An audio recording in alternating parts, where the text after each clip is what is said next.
I'm meeting with Trent Reed today, and he's a partner at Economics Partners. That's right.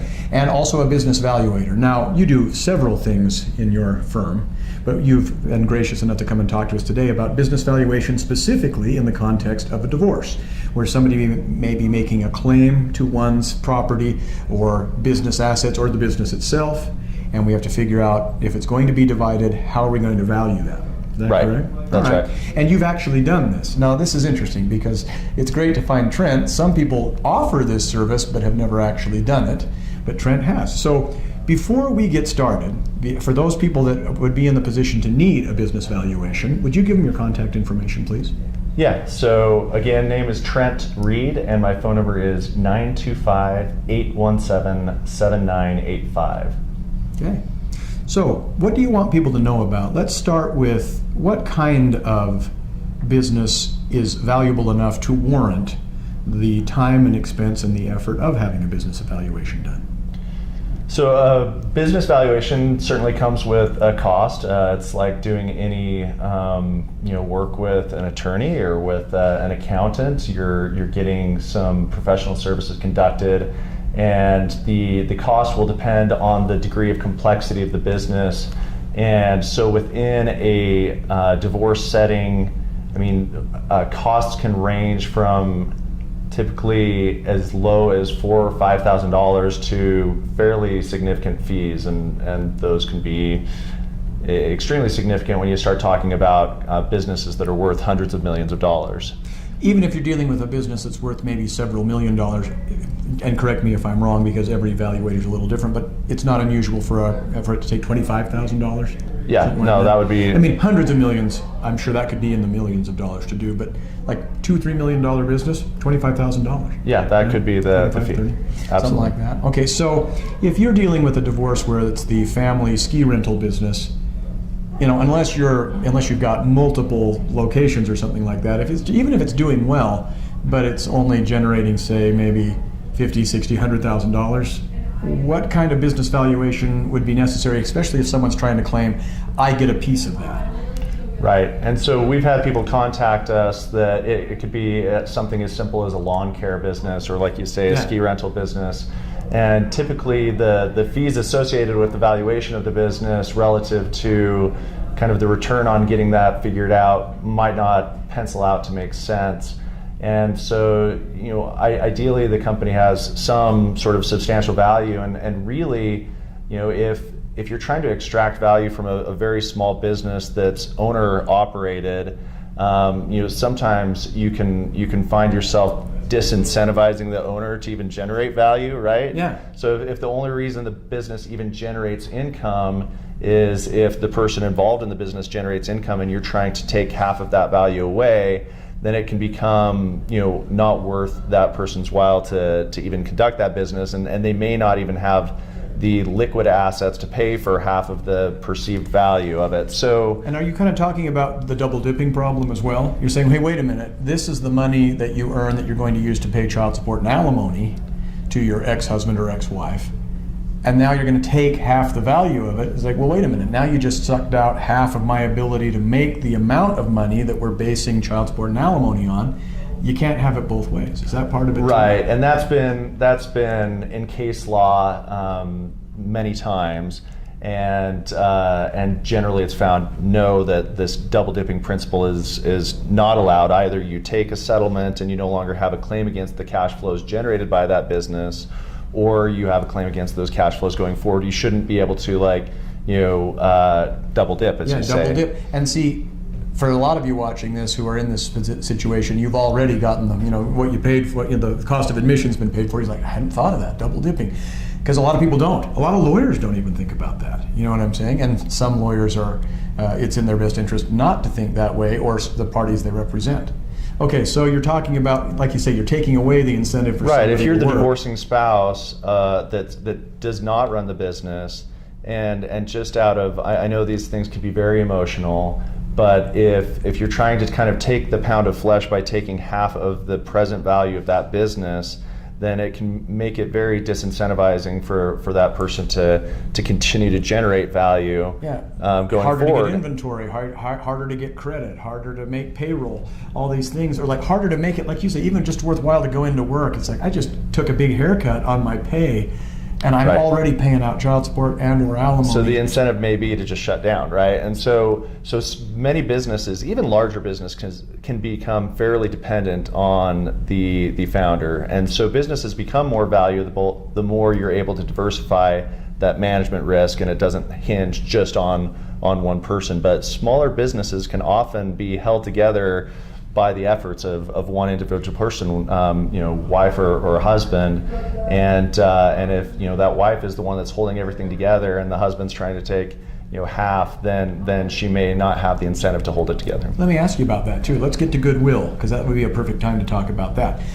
First of all, for people that aren't aware of what a business's goodwill is, tell them a little bit about what that is, and in your experience, does Utah value and divide goodwill?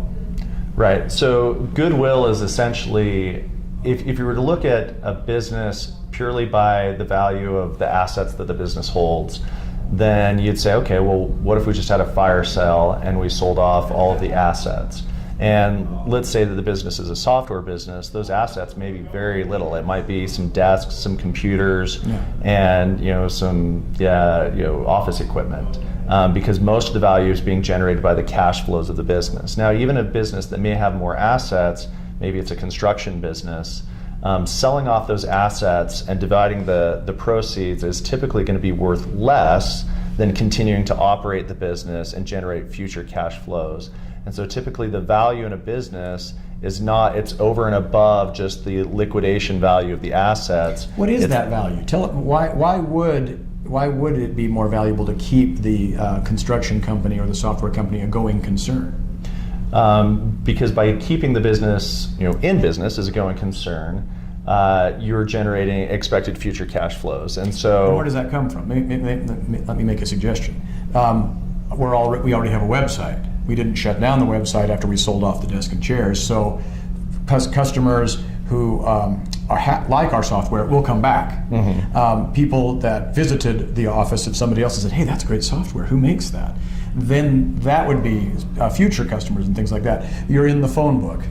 We still use phone books. You're in the phone book. People have seen maybe your billboards. They've heard a catchy jingle. Your name is known. If you sold off the assets of Microsoft, you'd get tons and tons of money. But Microsoft is clearly more valuable as a going concern on top of that. Why?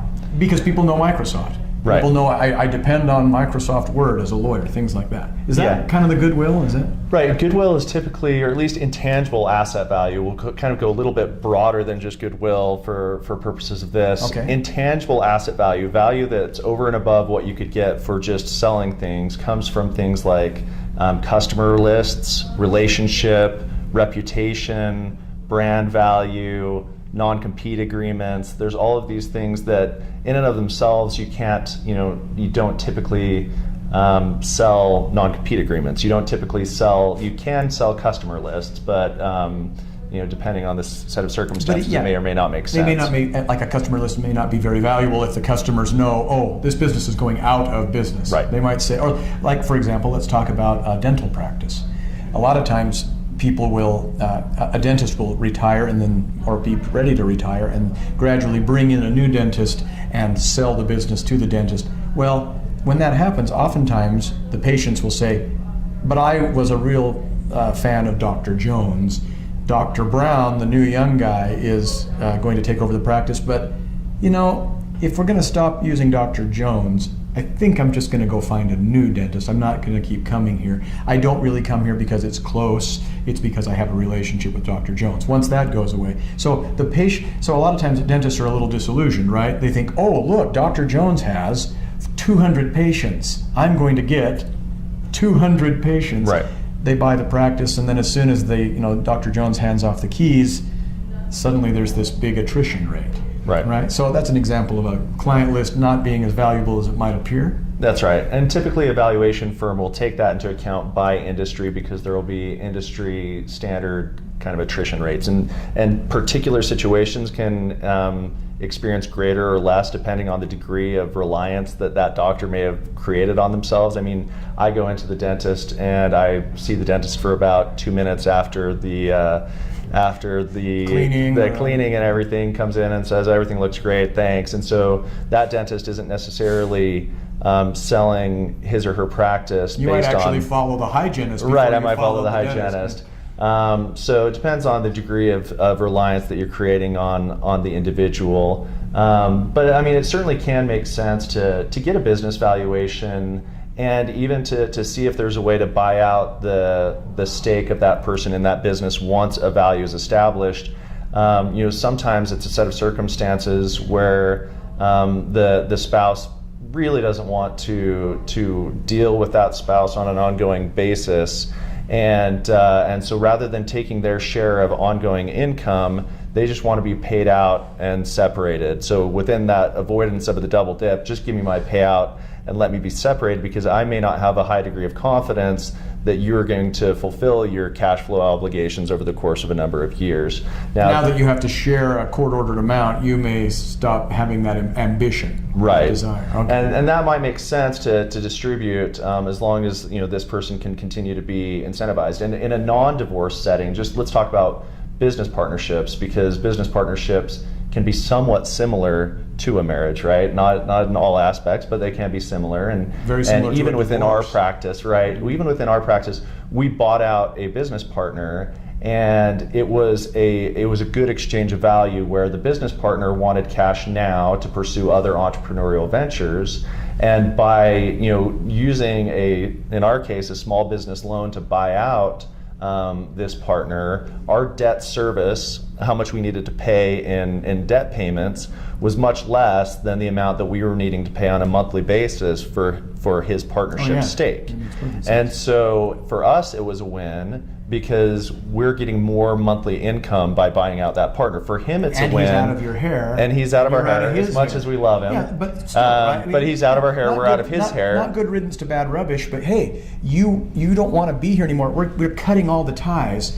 Now we can we know that we don't have to worry about you sticking your finger in this pie or spoiling and now he has a cash settlement that he's able to take that and go pursue and not his keep calling you guys every month asking how are things going, what's going on, and that sort of thing. And so, I mean, in our case, that worked out well, and that can work out well in a divorce setting as well. And so there's certainly, I don't want the point of this conversation to be discouraged from getting a valuation.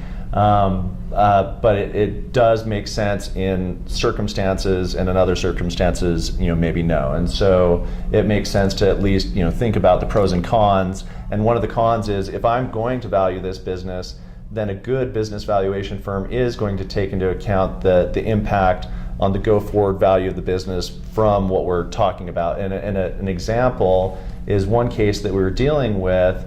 If we were to divide the actual equity in the business, the entrepreneur would no longer have had greater than 50% ownership in the business that he was running. And in so doing, some of those partners may have had, some of the remaining partners could have had motivation to make changes at the management level. And how is that kind of turmoil? Strike while there's blood in the water. Yeah, how's that turmoil going to impact the value of the business? And so that needs to be thought about and taken into account. And there's various views of how that should be taken into account, but it's something to at least consider. So there's definitely a lot of complexity beyond just saying, well, these types of businesses sell for 5 times their cash flow. Your cash flow is this, multiply by 5, that must be the value. Well, what is all this going to do in terms of the go-forward value of the business as we kind of think in a real-world setting about what are the downstream implications of what we're proposing to do? And let's face it, another issue, and again, I don't think we're so much recommending that people don't get a stake in the business. It's just that it is easier to cut ties. There's also risk, but for example, somebody says, hey, we're getting divorced relatively young after a short period of time, and the business is relatively new. Hey, it doesn't have a lot of value, but my spouse wants a 25% share in the business. That person now gets 25% in the business, not voting stock or anything like that, but 25% of income. And then you would develop the better mousetrap.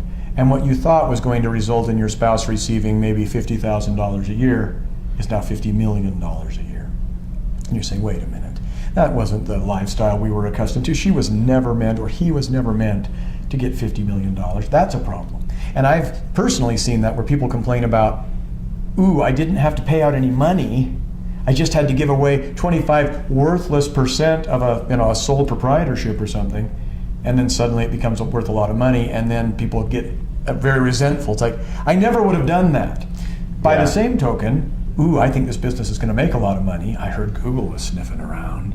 So they take 25% of a business that ends up not getting purchased, or getting purchased and then shut down by Google after they take all the intellectual property. And that person says, wait a second, I could have settled for $50,000. Now I've got nothing. Right. Yeah, no, and that all makes sense. And people don't always think that way. Even, again, there's so many similarities between marriages and partnerships, but you think that equity is your least expensive capital because it doesn't cost any cash outlay, and borrowing money means I've got to pay that money back, and spending cash out of my savings means I have less savings, and so let's just incentivize people with equity. But equity tends to be your most expensive currency in the long run. Yes, and so you kind of need to think about that. You've got evidence of that. There are studies that show that. Yeah, well, and the expected return on equity. I mean, since your expected return on equity is 20 to 30%, cash only returns like a treasury return 3%, and debt is a return of sort of 7 to 12%. So return rates are a reflection of both the risk and upside of the currency that we're talking about. So why not? So it sounds like I should go for equity every time, right?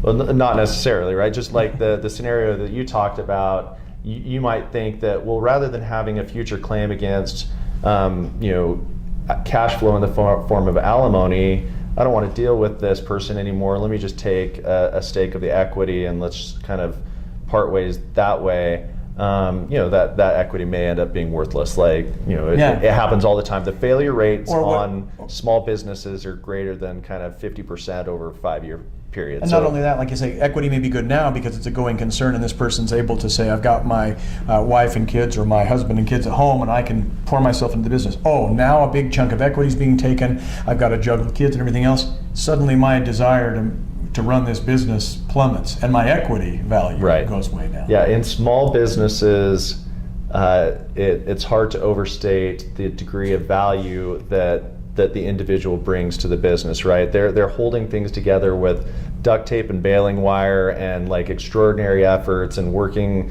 significant hours, and then you take away half of the incentive, and suddenly what was holding that business together is no longer so.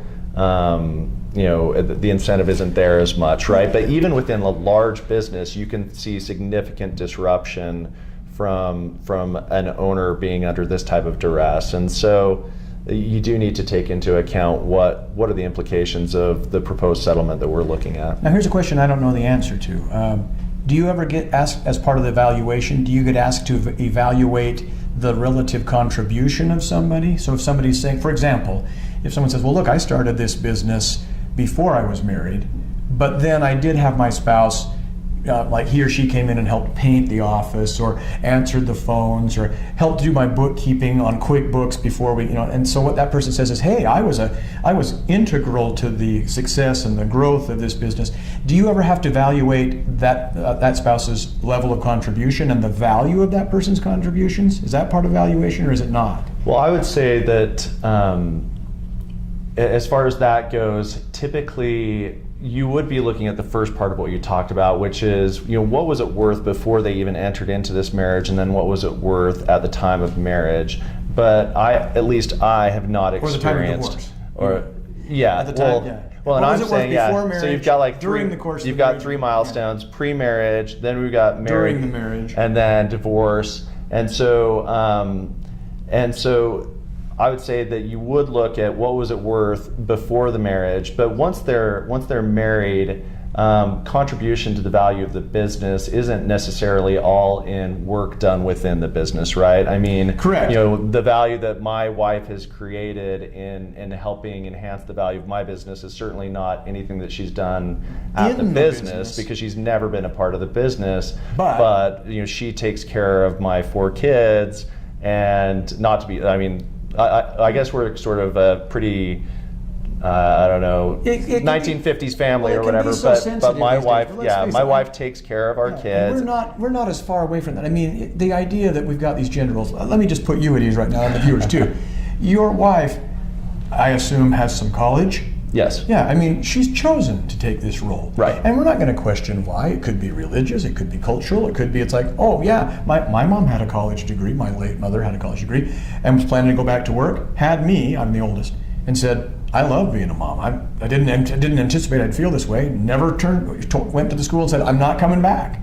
So don't worry about that. But we know that there are house husbands just as there are housewives now. Right. So let's focus on this. And so in my mind, her contribution, I've not seen, and I would be somewhat surprised if the courts are trying to say, okay, I'm going to apportion value based on the value that you created within the business when you are helping create value by being a partner in your overall life. In fact, there are cases in Utah and many other states where they actually talk about that very thing, saying by staying at home and taking care of the kids and managing the household, this spouse enabled the other spouse to build the business, to be able to put in 9 to 5 or 9 to 9 hours so that this business could grow. And saying if it weren't for that, I would have had to juggle my business and taking care of my family. My business might not have been as successful or grown as quickly. Yeah, but I could certainly see, well, what was it worth before? Because this was all before your marriage. This was that value was created before the marriage, and then at the time of the divorce, what is it worth? Because if you really are going to take sort of your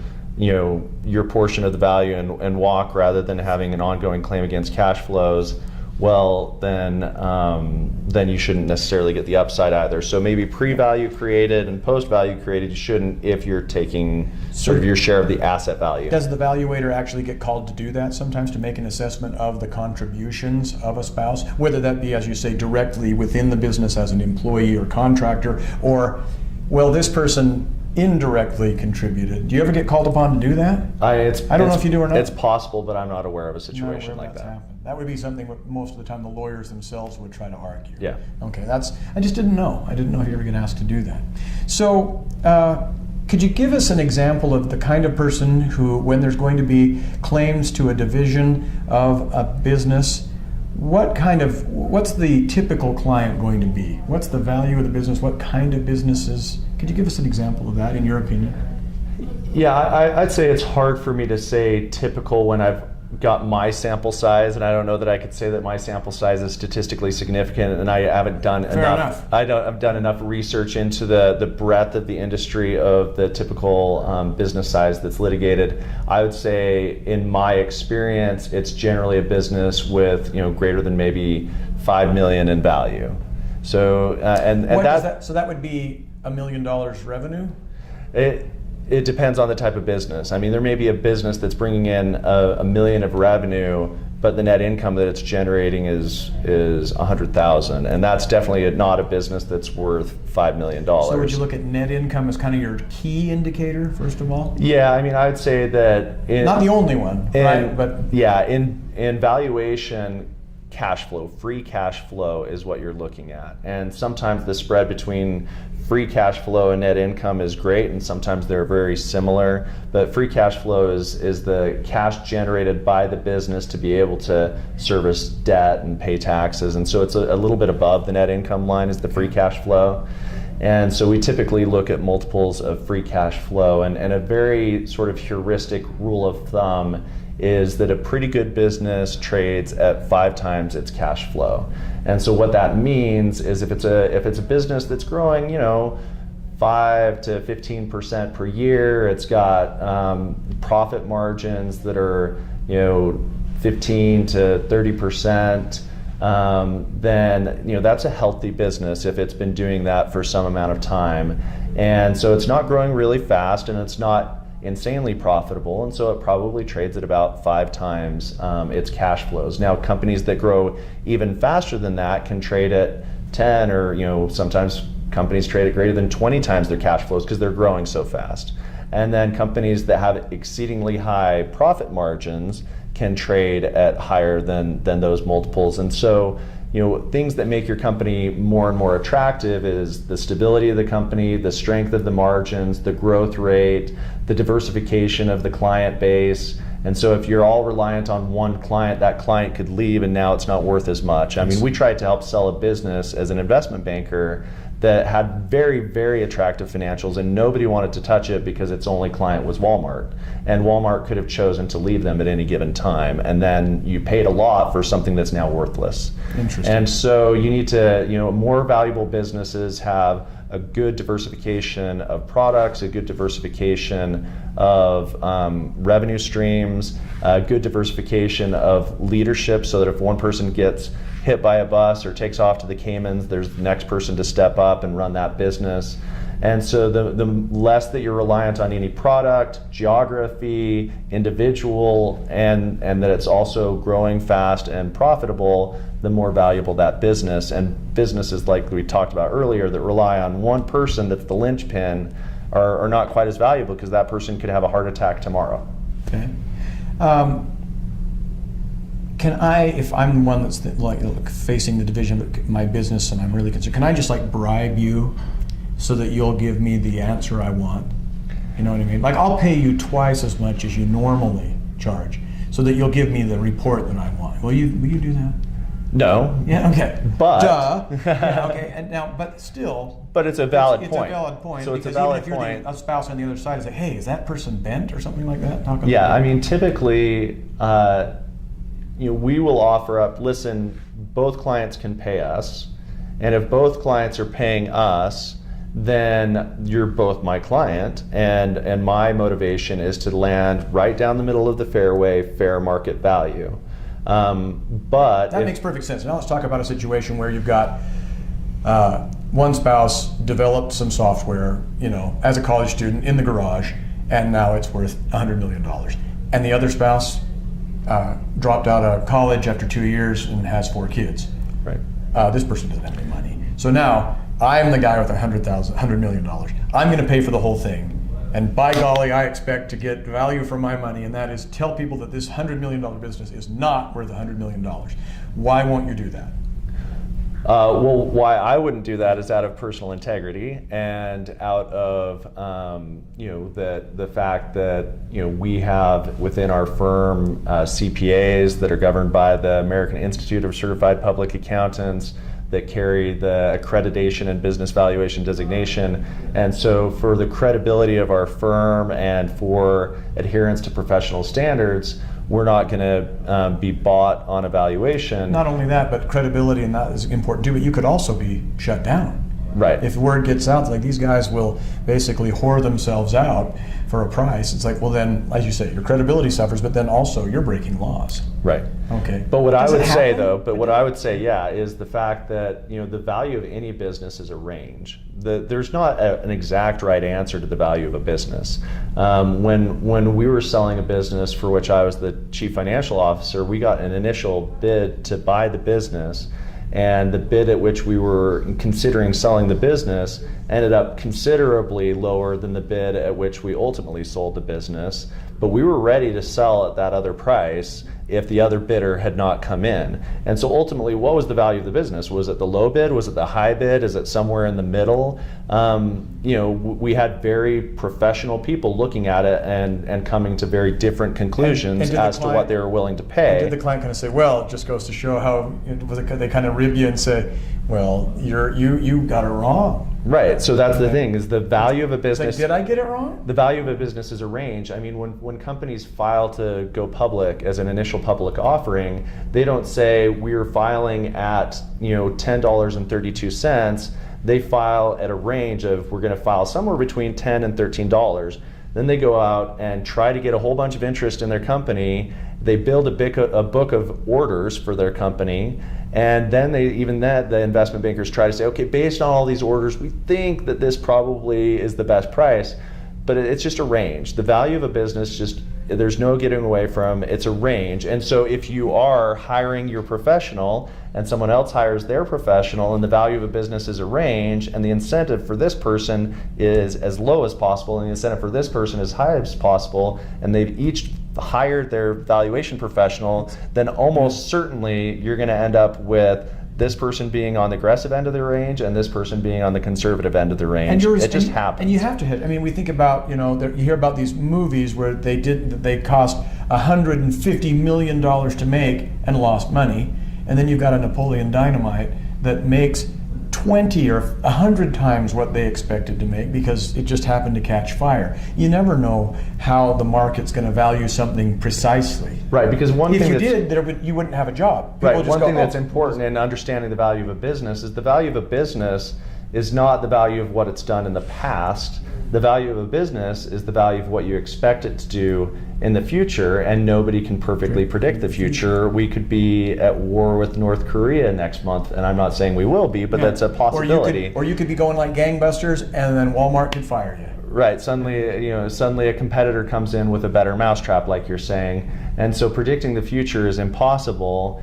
And so that's why you end up with a range of potential outcomes, and it's not out of a lack of integrity by the individuals involved, it's just out of a inability to predict exactly what the future is. And so sometimes what people will do to keep the valuation firms honest, and now this is starting to cost a lot of money, is one will hire one valuation firm, the other will hire another valuation firm, they agree on a third valuation firm. That third valuation firm comes up with a value, and whoever is closest to that third firm, they'll take the average of the two. And what that does is create an incentive for everybody to gravitate to the middle, because if you're too much of an outlier, then you're not going to be closest to the third firm, and so the average will be between the other two. Which is funny because it's a race to the bottom because it's no more accurate necessarily.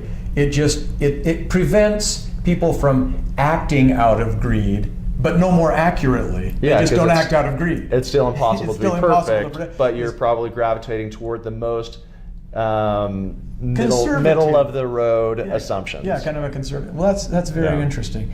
So I appreciate you taking the time that you've taken, and you've done a great job of explaining it, especially to somebody who might be watching this and say, I don't know if I need to get my business valuated, or if I do, I don't know what kind of things I need to consider. If somebody wants to make an appointment and come speak to a business valuator who thinks, yeah, I've got a pretty valuable business, either one that has value now or it looks like it's growing pretty quick and the sky's the limit, how much does it cost to come and meet with you to talk about the possibility of a valuation? Oh, we'll do a free consultation. Okay, excellent.